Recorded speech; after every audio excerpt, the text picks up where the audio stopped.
It's 1952.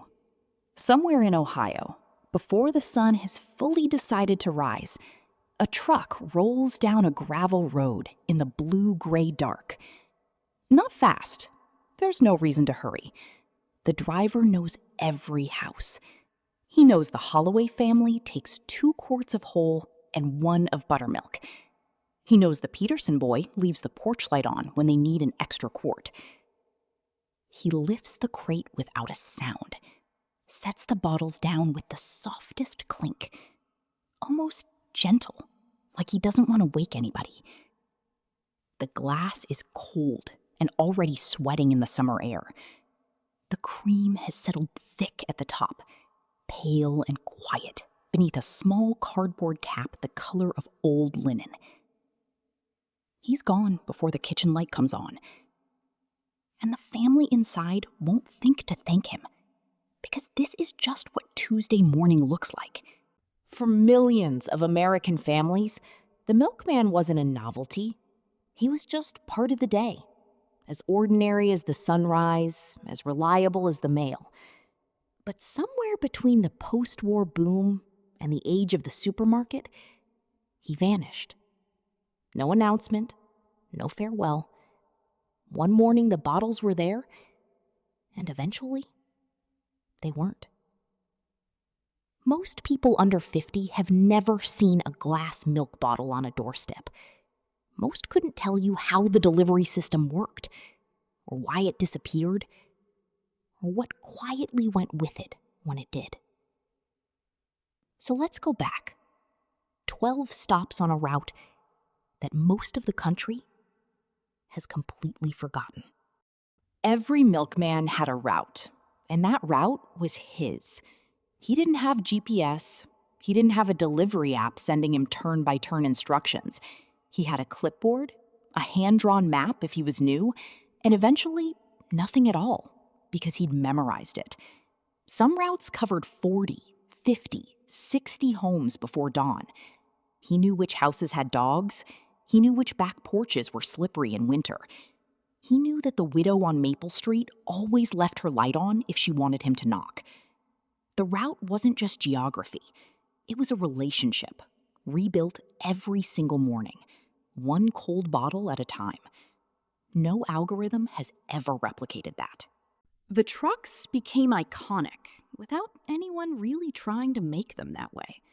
White, mostly, though some companies used cream yellow or a pale blue. The lettering on the side was usually red script: Seal Test, Borden, Meadow Gold, Hood. The trucks were insulated, not refrigerated, built to keep the cold in for a few hours, long enough to finish the route before the day warmed up. Inside, the bottles were slotted into wooden or metal crates, and when you hit a bump, they clinked together in a sound that became, for an entire generation, the sound of early morning itself. Children who grew up hearing that sound from their bedroom windows still hear it, decades later, when the neighborhood is quiet and a car rolls slowly past before sunrise. There is something about a glass milk bottle that a cardboard carton simply cannot imitate. The weight of it, the way it felt cold through your palms, even on a warm day, the slight blue tint of thick glass. You could see exactly what was inside, how full it was, how white, how pure, and at the very top, the cream. In an era before homogenization was universal, the cream didn't blend in. It rose.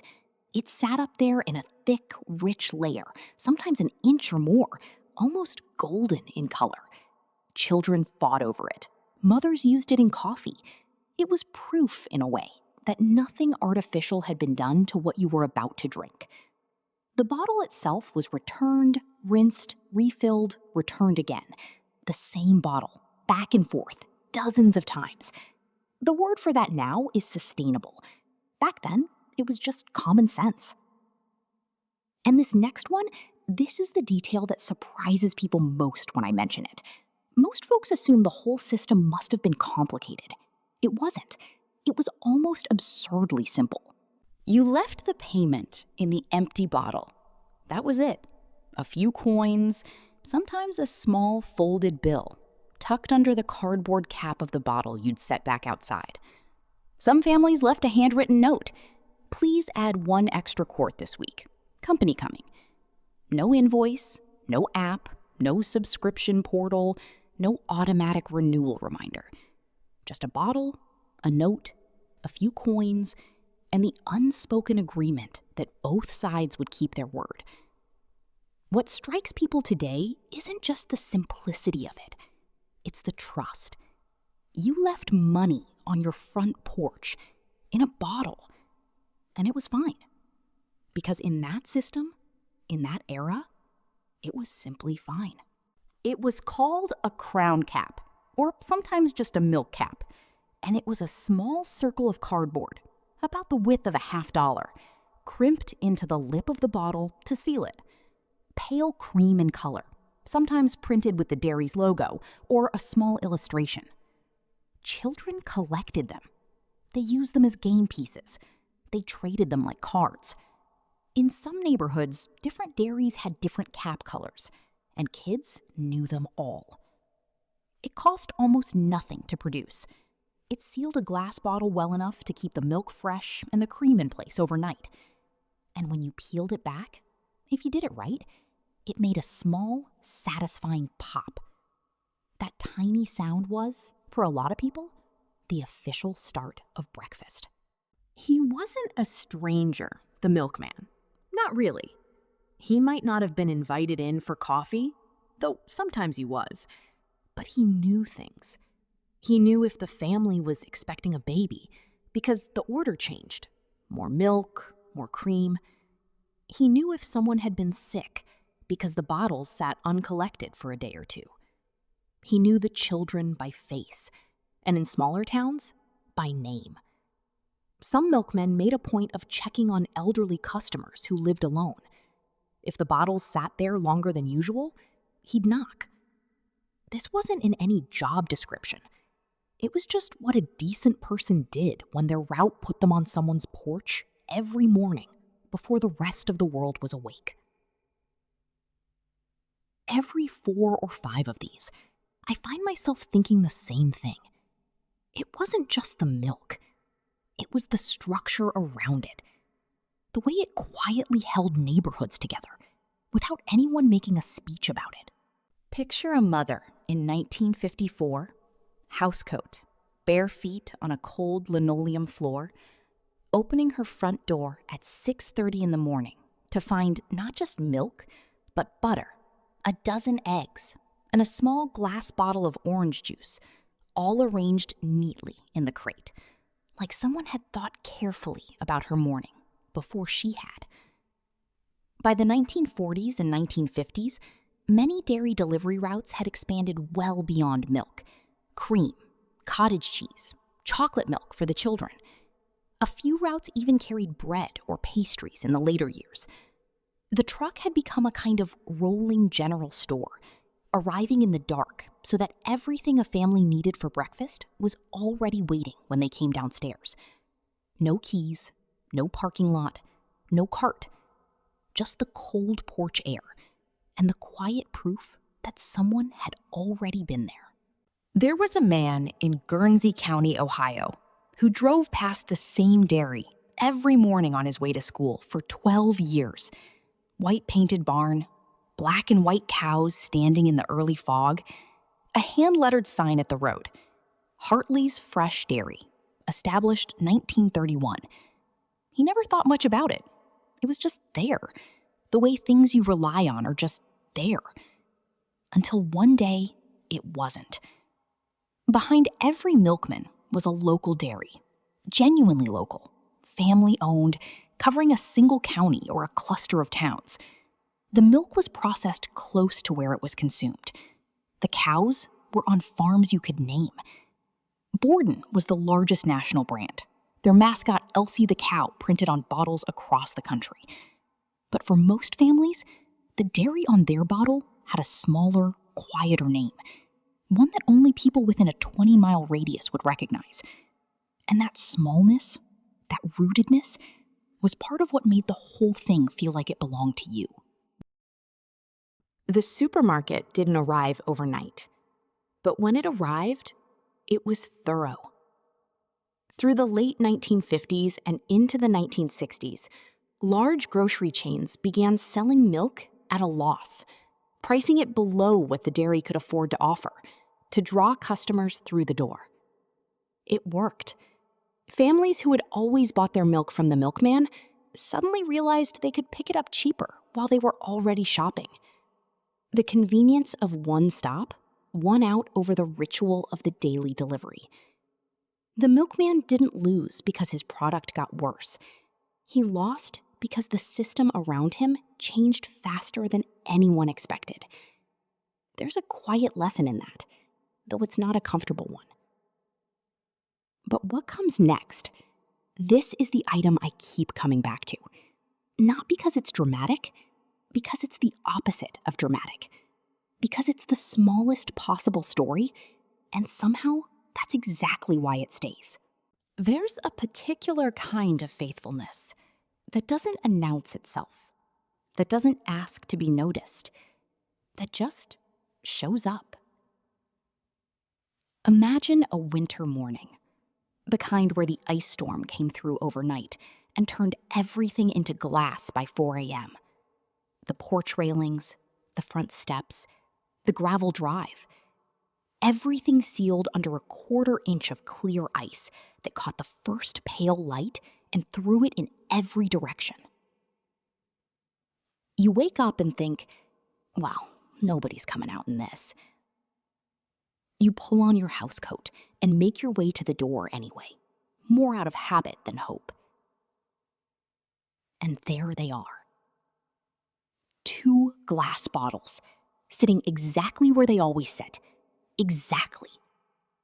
The cold had gotten to the cream at the top and pushed it upward, lifting the cardboard cap off the lip of the bottle by about 1/2 inch, like a tiny white hat tilted at a slight angle. He had come anyway. No note explaining it, no extra charge for hazard conditions, no mention of it the next morning, or ever. Just the milk. On the porch, where it always was. You stand there in the cold holding that bottle, and something happens that is hard to name. It isn't surprise exactly. It's more like recognition of a kind of person, a kind of value that you realize you have been taking for granted every single day. Some people never learned that milkman's last name. He was just part of the morning. And maybe that was enough. Maybe that was more than enough. It didn't end with a single event. There was no announcement, no last day of service marked on any calendar. It was gradual. A route cut here, a dairy merger there, fewer and fewer trucks rolling out before sunrise, as the economics of home delivery became harder to sustain.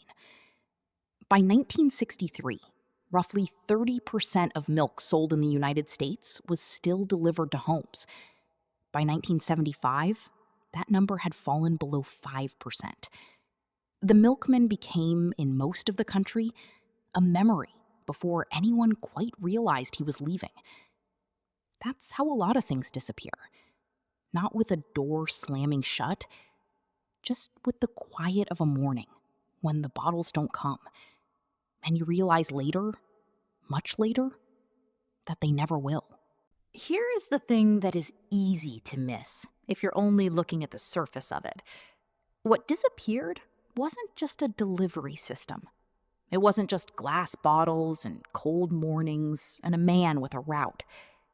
What disappeared was a certain kind of rhythm.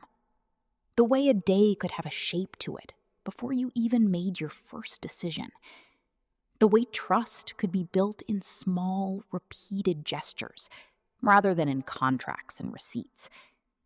The way a neighborhood could be quietly held together by people who showed up every morning, in the dark, without being asked, and left something good behind. There are people who make a living analyzing what went wrong with community in the 20th century. They write long books about it. But some of what they're describing can be captured in something much smaller. A white truck on a gravel road. A soft clink of glass on a wooden porch. A note and a few coins in a bottle, left out in good faith. The milkman wasn't remarkable. That was the whole point.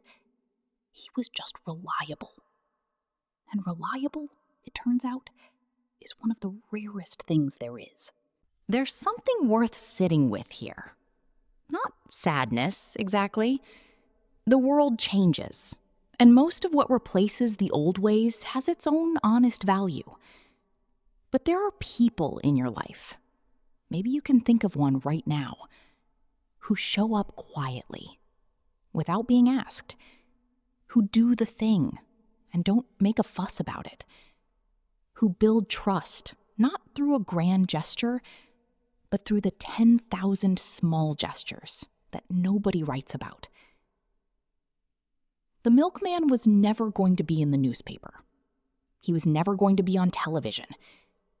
He was going to drive his route in the dark and set the bottles down gently and be gone before the kitchen light came on. And he was going to do it again tomorrow. And the day after that. That's what I hope you walk away thinking about today. Not the bottles, not the trucks. The people in your own life who are that steady, who are that quiet, who arrive before you thought to ask. When was the last time you told one of them that it meant something?